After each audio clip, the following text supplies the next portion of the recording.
Welcome to Kenton's videos. Enjoy the video. You already have data and a working environment. Now start by loading a representative sample and inspecting types.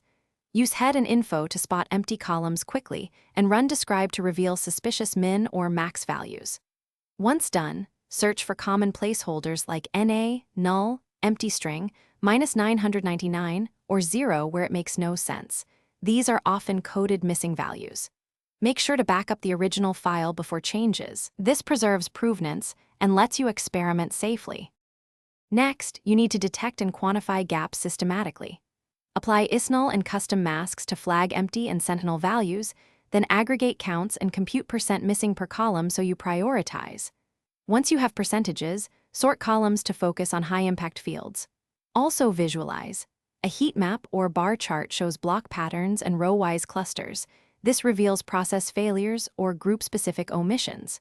If you find inconsistent formats, standardize types before further checks so detection is accurate. Finally, resolve missingness with a clear rule set.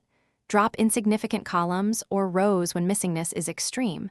Otherwise, impute using median for skewed numerics, mode for categoricals, or predictive models when relationships exist. Create indicator columns so analyzers know which values were imputed. Once complete, validate by comparing distributions and running downstream checks. If results look off, troubleshoot, recheck sentinel detection, examine data types, and verify sampling bias. These common issues. Thanks for watching. Consider subscribing if we helped you.